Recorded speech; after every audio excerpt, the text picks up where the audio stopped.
he called him and said, "You fucking bitch. How dare you insult not only my client and me?" He goes, "Who the fuck do you think you are?" He let him have it. He said, "He's not a drug test." He goes, "You sound like you've been freebasing." Yeah. Now, one thing I want to talk about now, the year's 1983, by the way, one of the greatest years ever, because clearly it's the years me and him were born. But now you were in a film called Mad. Now, Mothers Against Drunk Driving. Now, in 1992, you played an addict in Trespass with Bill Paxton, Ice-T, and Ice Cube. A lot of people didn't know Ice Cube was in that film. I didn't even know you were in that film until he just rewrote these questions. Now, fast forward to not too long ago. It seems like you successfully turned these residuals into a drug and alcohol rehabilitation facility where you actually serve on the clinical staff. What I want to know is what inspired that decision, and is there anything you'd like to share with the audience on the subject of addiction or rehabilitation? With the MAD thing, like I said, I was just young and I just went to work. It was a TV movie of the week, and that was that. By the time I got to Trespass, it was a trip because I always wanted to work with Walter Hill. Walter Hill, he did 48 Hours with Eddie Murphy, and and Walter Hill, The Warriors, Walter Hill, man, huge director. I'm like, that was my dream. Even I read for something with Eddie Murphy or something. I didn't get it. I think it was, which one was it? Beverly Hills Cop with the limo driver with Eddie Murphy, or 48 Hours? Yes. Yes, I read for that. That's what it was. And I just knew Walter Hill was big, and I always wanted to work with him. And so after Die Hard, they came to me, and because Die Hard busted off, and they came to me, and they were like, Walter Hill wants to meet with you. And I said, okay. And Lee Daniels was managing me at the time. Big Papa. And so I went in, and you guys, what I did was, at that time I was like, method acting, that's kind of cool. So I actually I lived in Hollywood. I went with a couple of friends to make sure I was okay, went to places where junkies lived and watched them, what they did. Because at that time, when I got to that age, I'll tell you what would happen to me in Die Hard. When I got to that stage of my development, research. So I hung out with junkies. I watched what they did. So when I went to read, actually it wasn't with Walter. It was Reuben Cannon is who I met with. And it was funny because he and Lee, let's just say they don't get along. Okay. And by the way, you will not ever hear me speak unkind, unimportant, or unnecessary about anyone. I just don't in my life. So I went in and read, and I had it down, to be a junkie. I watched them. I memorized what they did. So I went in, read for it. They taped it, sent it to Walter. Walter, I found out later, said, "This is the kid." Reuben Cannon questioned if I was really high. Wow. He was like, something's not. Thanks, but no, because thanks for the compliment, because I really method acting here, but no, I'm not a method addict. Like, what? He goes, we want, he and Lee were, and Lee was like, what the fuck is wrong with you? He's in Die Hard. What do you mean? He's a method actor. He goes, I wanted a drug test. And, Keanu, we kind of were hanging out at the same parties and stuff. And, Keanu was like, go to this doctor that I know. He goes, it's something real. And he goes, go to him. He can have it, the drug test over like that. Because he wanted like this drug test. I said, I'm not having anybody stab me with anything. And back then, I don't know if they had instant. I don't remember. Anyway, Lee was so upset that he called him and said, you fucking bitch. How dare you insult not only my client and me? He goes, who the fuck do you think you are? He let him have it. He said, he's not a drug test. He goes, you sound like you've been freebasing. Yeah. So he goes, well, I want him to come in again. And Walter was already like, I want him. The casting director is the go-between. And so he was like, well, I want him to come back and read today.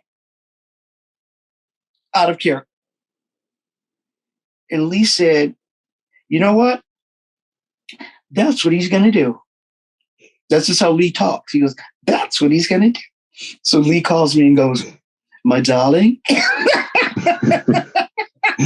I said, yeah, Big Papa.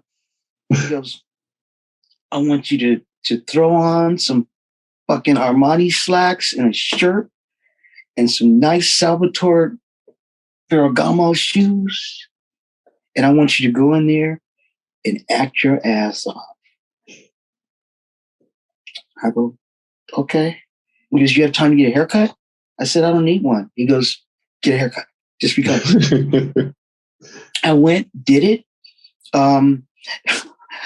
Lee had Leah Daniels, his sister, accompany me as if she was like my girlfriend or fiance. So she was with me holding my hand when we went in. And I went in, I was clean. When I first read, I was prepared. I hadn't shaven and stuff. And, my hair was up. It was like it wasn't in trespass. Mm-hmm. And so when I went in, had it slicked back. And I sat down and I read it.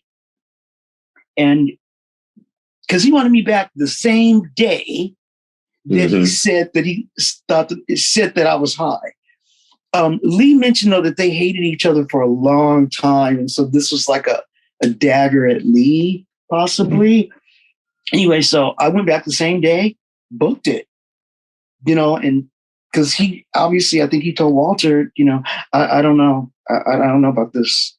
And Walter's like, well, I want the kid. And he goes, I'll handle it. So they hired me. So that's how that worked. I always have these little stories that I remember, They're great. And then here comes Ice Cube and hindsight. It did. I've heard of actors having to do multiple screen tests, just never a drug test. So yeah, that did answer our question. Yes. Yeah. Yes.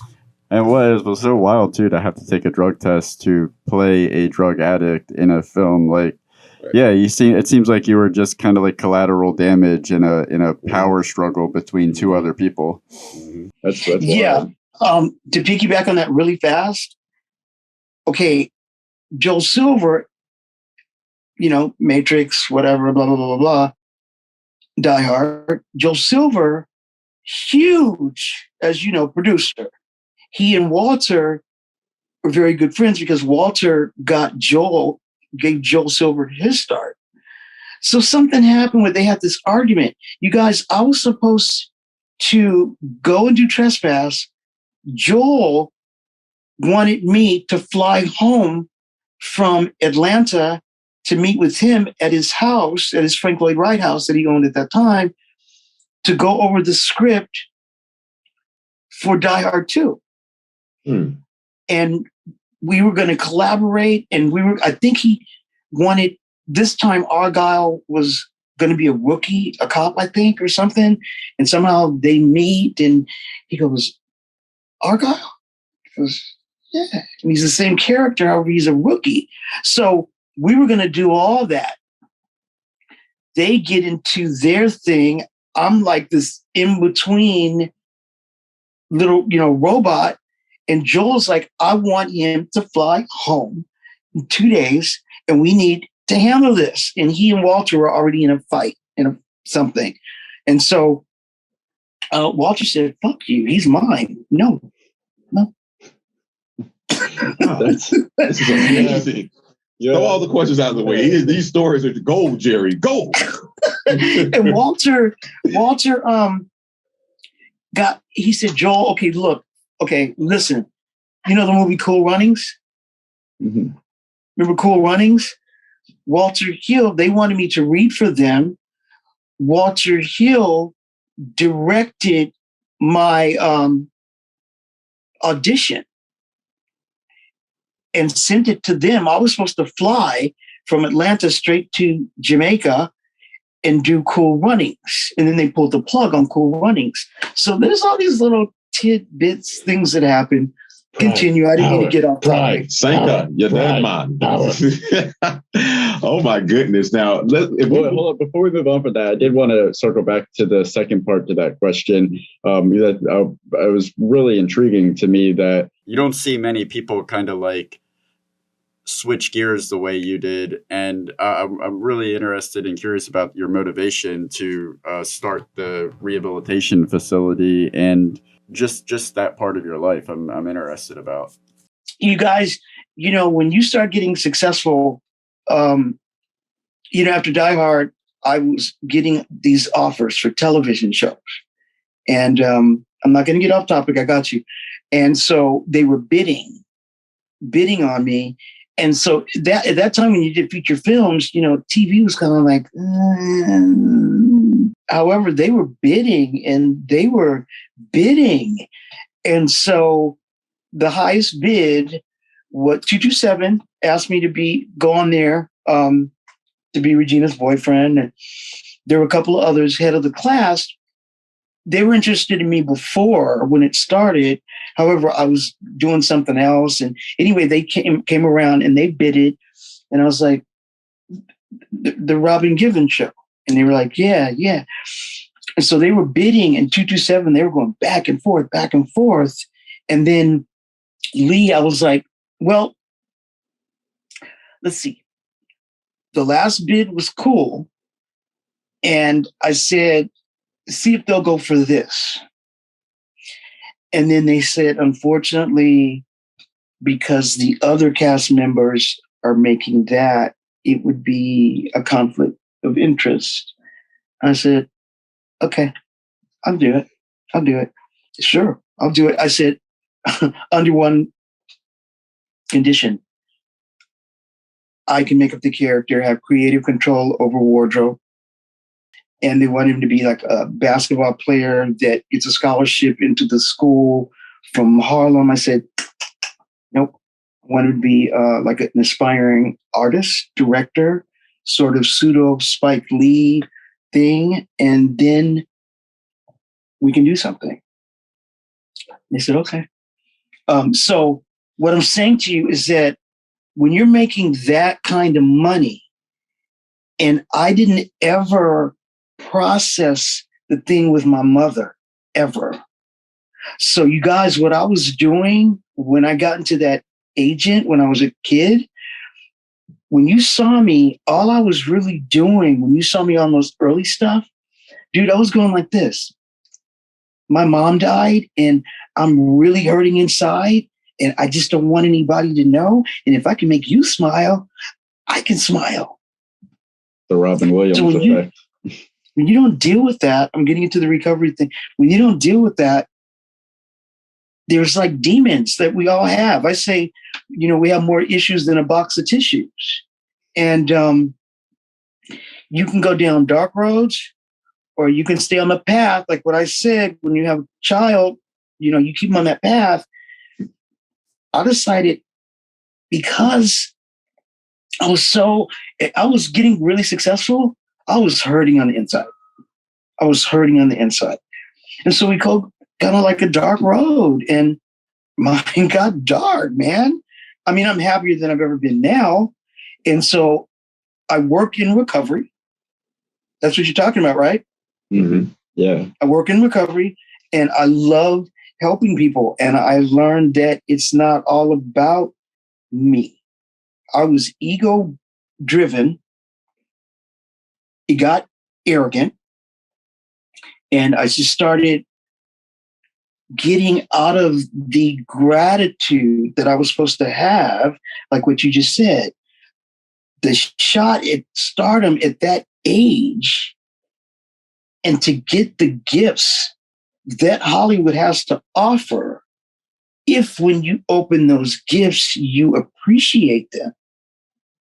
The grandparents did the best as they could do. They can only do so much. Mm-hmm. So at 18, I get my money and I got my first apartment, and we didn't go into that. What I'm saying is, to answer your question, you can go down dark roads. And mine got dark because my hers was dark, to be quite frank with you, and loved her. She was my best friend. So I got into helping people. I help people 24/7. I work in recovery. I work in recovery, work in treatment, and am in recovery. And let me ask you this. I love helping people. Yes. Do you find that the helping people is a part of the recovery in itself for you on your end still? Oh, yeah. Yeah. Oh, of course. Of course. You mean my career? Well, no, sorry. No, as far as you as just a human being, like you said, the reason why you got into it because of the dark road you went down, and you're happier now than you ever been. But you know how sometimes people will say we go through these steps, and every day I'm still in recovery. Every day I'm still getting better. Every day is a process. So when you help these other people out that need this help, is it still replenishing you and giving you a sense of pride and recovery in yourself from helping them out? Well, what they say is, because I live by spiritual tools, I say today, because my grandmother raised me, with God. God was always with me. I just wasn't with God. And today I live by spiritual tools. And by helping people, I'm giving back what was so freely given to me, bro. Mm-hmm. I was out there. I'm just going to keep it real with you, because I always am. I don't have any secrets. That's the beautiful thing about my life now. I don't have any secrets. If there's things that are personal, I can choose not to talk about them. Mm-hmm. Then the success, when you're making that kind of money, I've got a house in Hollywood Hills, Outpost Estates, driving a Benz, driving a Range Rover. Really, because the pain was so deep, I didn't appreciate my career. I really didn't. I was like, give me my check. I'm going to go do this live show, and I'm going to parties. Madonna's having a party. I need to go over there. She lived across the way at that time. I was like, Rod Stewart's birthday? Oh, you got to get me in there. This club? Oh, you got to get me on guest list and tell them I'm bringing 14 with me. That's, that jet set thing. And so today I'm a simple man. I live at the beach, I have my house, and I just, to answer your question, it's all because of recovery. I love what you said, because the when turmoil is going on the inside, it always becomes more apparent when the exterior is all positive. Like when everything is good around you and you're still feeling a certain way, at that point, that realization comes where, okay, maybe there's some depression or unresolved things going on inside me, because there's no reason that I could see around me for me to be feeling the way I am. So it's got to be something going on inside. I can imagine. I mean, you lose your mom at... Yeah. I mean, you said 10 years old, right? And on Christmas Day? Yeah, that's I'd imagine that would stick with you forever. Back then, I'm a child. So I was like, my mom? What do you mean? What do you mean? So like I said, the only thing I intuitively at that age, not having the experience that I have now, the intuitive thing to do to be cover up the pain. It's like I'm a superhero, I think, and all these other bad alien things are coming at me. So I put up a cape like Batman, Mm-hmm. and then build a cape and go, what's really on the inside though? Yeah. It's not funny, but in retrospect, with him saying that, he said it's just like Batman. I don't know if you noticed this, since it still is a film show. In one of the Batman films with the future Dick Grayson, Robin tells Batman, he's like, you know how I know you're Batman? He tells Christian Bale, you know how I know? Because you have that same look on your face, that same look I put on my face to hide that pain, to mask those feelings. So I knew you were Batman the day you showed up with all your cars and your money and your women, because I taught myself to have that face, to hide that pain. So that was a perfect analogy. Look at you, man. Still the showman. Still the showman here.